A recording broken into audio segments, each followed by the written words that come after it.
The Turkish War of Liberation was fought between the Turkish nationalists and the proxies of the Allies, namely Greece on the Western Front, Armenia on the eastern, France on the southern, and with them, the United Kingdom and Italy in Constantinople, after Turkey was occupied and partitioned following the Ottoman Empire's defeat in World War I. Although present, few British, French, Italian or Georgian troops were deployed or engaged in combat. After the end of the Turkish-Armenian, Franco-Turkish, Greco-Turkish wars, the Treaty of Chevreuse was abandoned and the treaties of Kars and Lausanne were signed. The Allies left Anatolia and eastern Thrace, and the Grand National Assembly of Turkey decided the establishment of a republic in Turkey, which was declared on October 29, 1923. With the establishment of the Turkish national movement, the partitioning of the Ottoman Empire, and the abolition of the Sultanate, the Ottoman era and the empire came to an end, and with Ataturk's reforms, the Turks created the modern, secular nation-state of Turkey on the political front. On 3 March 1924, the Ottoman Caliphate was officially abolished and the last caliph was exiled. October 30, 1918 – May 1919. On October 30, 1918, the Armistice of Madras was signed between the Ottoman Empire and the Allies of World War I, bringing hostilities in the Middle Eastern theater of World War I to a close. The treaty granted the Allies the right to occupy forts controlling the Straits of the Dardanelles and the Bosphorus, and the right to occupy, in case of disorder, any territory in case of a threat to security. Somerset Arthur Gough Calthorpe, the British signatory of the Madras Armistice, stated the Triple Entente's public position that they had no intention to dismantle the government of the Ottoman Empire or place it under military occupation by occupying Constantinople. However, dismantling the Ottoman government and partitioning the Ottoman Empire among the Allied nations had been an objective of the Entente since the start of the war. On November 13, 1918, a French brigade entered the city to begin the occupation of Constantinople and its immediate dependencies, followed by a fleet consisting of British, French, Italian and Greek ships deploying soldiers on the ground the next day. A wave of sieges took place in the following months by the Allies. On 14 November, joint French-Greek troops occupied the town of Uzunkopru in eastern Thrace as well as the railway access till the train station of Hadim Koynia, Katalkar on the outskirts of Constantinople. On December 1, British troops based in Syria occupied Kilis. Beginning in December, French troops began successive seizures of Ottoman territory, including the towns of Antakya, Mersin, Tarsus, Ceyhan, Adana, Osmaniye and Islahiye. The first bullet was fired by Mehmet Kavas in Dortuol against the French in December 19, 1918. On January 19, 1919, the Paris Peace Conference opened, a meeting of Allied nations that set the peace terms for the defeated Central Powers, including the Ottoman Empire. As a special body of the Paris Conference, the Inter-Allied Commission on Mandates in Turkey was established to pursue the secret treaties they had signed between 1915 and 1917. Among the objectives was a new Hellenic empire based on the Megala idea. This was promised by British Prime Minister David Lloyd George to Greece. Italy sought control over the southern part of Anatolia under the Agreement of Saint Jean de Maurienne. France expected to exercise control over Hatay, Lebanon and Syria, and also wanted control over a portion of southeastern Anatolia based on the Sykes-Picot Agreement. France signed the French-Armenian Agreement and promised the realization of an Armenian state in the Mediterranean region in exchange to the French-Armenian Legion. Meanwhile, Allied countries continued to lay claim to portions of the quickly crumbling Ottoman Empire. British forces based in Syria occupied Maras, Urfa and Birisik, while French forces embarked by gunboats and sent troops to the Black Sea ports of Zonguldak and Karadeniz, commanding Turkey's coal mining region. At the Paris Peace Conference, Competing claims of Western Anatolia by Greek and Italian delegations led Greece to land the flagship of the Greek navy at Smyrna, resulting in the Italian delegation walking out of the peace talks. On April 30, Italy responded to the possible idea of Greek incorporation of Western Anatolia by also sending a warship to Smyrna as a show of force against the Greek campaign. A large Italian force also landed in Antalya, with the Italian delegation absent from the Paris peace talks. Britain was able to sway France and the United States in favor of Greece's claims, and ultimately the conference authorized the landing of Greek troops on Anatolian territory. The Greek campaign of Western Anatolia began on May 15, 1919, as Greek troops began landing in Smyrna. For the city's Muslim population, the day is marked by the first bullet fired by Hasan Tarzan at the Greek standard-bearer at the head of the troops, the murder by bayonet coups of Miralafet Bey for refusing to shout Zito Venizelos, and the killing and wounding of unarmed Turkish soldiers in the city's principal caserne, as well as 300 to 400 civilians. Greek troops moved from Smyrna outwards, to towns on the Karaburun Peninsula, Selçuk, situated 100 kilometers south of Smyrna at a key location that commands the fertile Menderes River Valley and Menman and Selçuk, towards the north and the southeast of Smyrna. Initial organization: Farah Yavari Hazrat Isariari Merliva Mustafa Kemal Pasha was assigned as the inspector of the 9th Army Troops Inspectorate to reorganize what remained of the Ottoman military units and to improve internal security on April 30, 1919. According to Lord Kinross, through manipulation and the help of friends and sympathizers,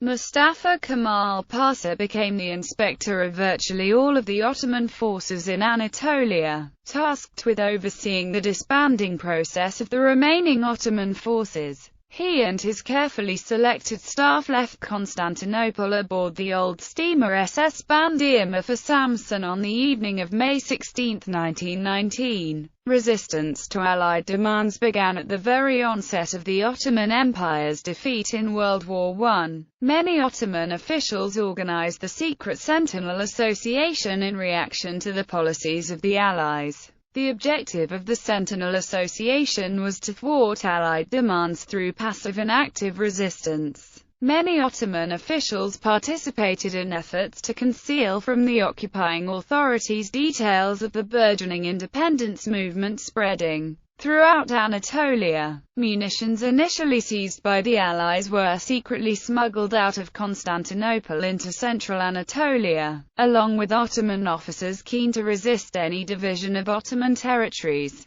Merliva Ali Fuad Pasha in the meantime had moved his 20th Corps from Erekli to Ankara and started organizing resistance groups, including Circassian immigrants under Suksetham. Since the southern rim of Anatolia was effectively controlled by British warships and competing Greek and Italian troops, the Turkish national movement's headquarters moved to the rugged terrain of central Anatolia. The reasons for these new assignments is still a matter of debate. One view is that it was an intentional move to support the national movement. Another was that the Sultan wanted to keep Constantinople under his control, a goal which was in total agreement with the aims of the occupation armies, which could keep the Sultan under control. The most prominent idea given for the Sultan's decision was by assigning these officers out of the capital. The Sultan was trying to minimize the effectiveness of these soldiers in the capital. The Sultan was cited as saying that without an organized army, the Allies could not be defeated,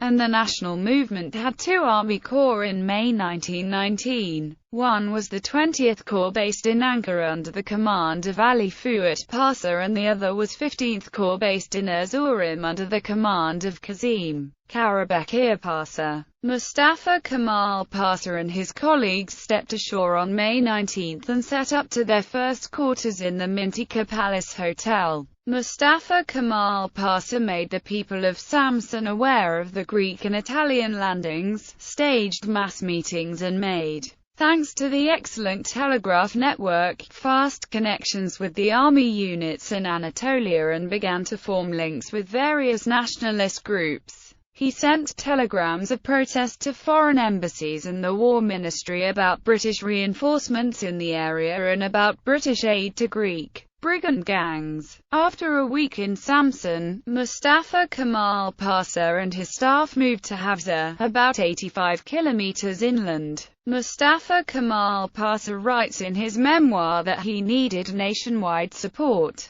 The importance of his position, and his status as the hero of Anafartala after the Gallipoli campaign, and his title of Fari Avarai Hazrat-i Sariri gave him some credentials. On the other hand, this was not enough to inspire everyone. While officially occupied with the disarming of the army, he had increased his various contacts in order to build his movement's momentum. He met with Rauf Bey, Ali Fuat Pasha, and Refat Bey on June 21, 1919 and declared the Amasya Circular, decoding national movement on June 23. High Commissioner Admiral Calthorpe, realizing the significance of Mustafa Kemal's discreet activities in Anatolia, sent a report about Mustafa Kemal to the Foreign Office. His remarks were downplayed by George Kidson of the Eastern Department. Captain Hurst in Samsun warned Admiral Calthorpe one more time, but Hurst's units were replaced with a brigade of Gurkhas. The movement of British units alarmed the population of the region and convinced the population that Mustafa Kemal was right. Right after this, the Association for Defense of National Rights was founded in Trabzon, and a parallel association in Samsun was also founded, which declared that the Black Sea region was not safe. The same activities that happened in Smyrna were happening in the region. When the British landed in Alexandretta, on the 2nd of July, Mustafa Kemal Pasha received a telegram from the Sultan. The Sultan asked him to cease his activities in Anatolia and return to the capital. Mustafa Kemal was in Erzincan and did not want to return to Constantinople. Concerned that the foreign authorities might have designs for him beyond the Sultan's plans, he felt the best course for him was to take a 2-month leave of absence. The representative committee was established at the Shivas Congress. Hulusi Saleh Pasha was not part of World War I. Saleh Pasha and Mustafa Kemal met in Amasya. Mustafa Kemal put the representational problems of Ottoman Parliament on the agenda. He wanted to have a signed protocol between Ali Reza Pasha and the Representative Committee, on the advice of the British. Ali Reza Pasha rejected any form of recognition or legitimacy claims by this unconstitutional political formation in Anatolia. In December 1919, fresh elections were held for the Ottoman Parliament. This was an attempt to build a better representative structure. The Ottoman Parliament was seen as a way to reassert the central government's claims of legitimacy in response to the emerging nationalist movement in Anatolia. In the meantime, groups of Ottoman Greeks had formed Greek nationalist militias within Ottoman borders and were acting on their own. Greek members of the Ottoman Parliament repeatedly blocked any progress in the parliament, and most Greek subjects of the Sultan boycotted the new elections. The elections were held and a new parliament of the Ottoman state was formed under the occupation. However, Ali Reza Pasha was too hasty in thinking that his parliament could bring him legitimacy. The House of the Parliament was under the shadow of the British battalion stationed at Constantinople. Any decisions by the Parliament had to have the signatures of both Ali Reza Pasha and the commanding British officer. The freedom of the new government was limited. It did not take too long for the members of Parliament to recognise that any kind of integrity was not possible in this situation. Ali Reza Pasha and his government had become the voice of the Triple Entente. The only laws that passed were those acceptable to, or specifically ordered by the British. Last Ottoman Parliament. On January 12, 1920, the last Ottoman Chamber of Deputies met in the capital. First the Sultan's speech was presented and then a telegram from Mustafa Kemal, manifesting the claim that the rightful government of Turkey being in Ankara in the name of the Representative Committee, a group called Fellow Vatin among the Ottoman Parliament, worked to acknowledge the decisions taken at the Erzurum Congress and the Sivas Congress. The British began to sense that a Turkish nationalist movement had been flourishing, a movement with goals against English interests. The Ottoman government was not doing all that it could to suppress the nationalists. On January 28, the deputies met secretly. Proposals were made to elect Mustafa Kemal president of the chamber, but this was deferred in the certain knowledge that the British would prorogue the chamber before it could do what had been planned all along, namely accept the declaration of the Sivas Congress. On the 28th of January, the Ottoman Parliament developed the National Pact and published it on the 12th of February. This pact adopted 6 principles, which called for self-determination, the security of Constantinople, and the opening of the Straits. Also the abolition of the capitulations. In effect, the Misikai Milli solidified a lot of nationalist notions, which were in conflict with the Allied plans.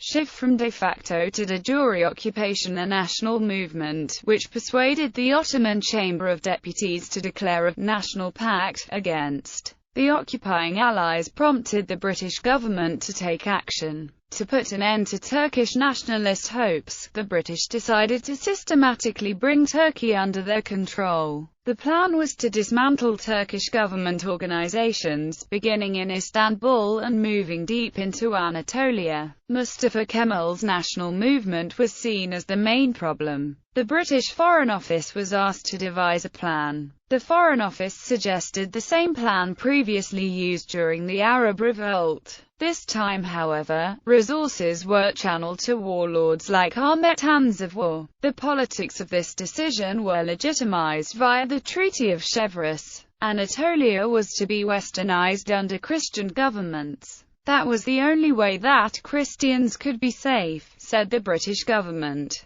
The Treaty of Chevreuse placed most of Anatolia under Christian control. This policy aimed to break down authority in Anatolia by separating the Sultan, its government, and pitting Christians against Muslims. The details of these covert operations are summarized below, in the section under jurisdictional conflict. On the night of March 15, British troops began to occupy key buildings and arrest Turkish nationalists. It was a very messy operation. At the military music school there was resistance. At least 10 students died, but the official death toll is unknown even today. The British tried to capture the leadership of the movement. They secured the departments of the Minister of War and of the Chief of the General Staff, Fevzi Çakmak. Çakmak was an able and relatively conservative officer who was known as one of the army's oldest field commanders. He soon became one of the principal military leaders of the national movement. Mustafa Kemal was ready for this move. He warned all the nationalist organizations that there would be misleading declarations from the capital. He warned that the only way to stop the British was to organize protests.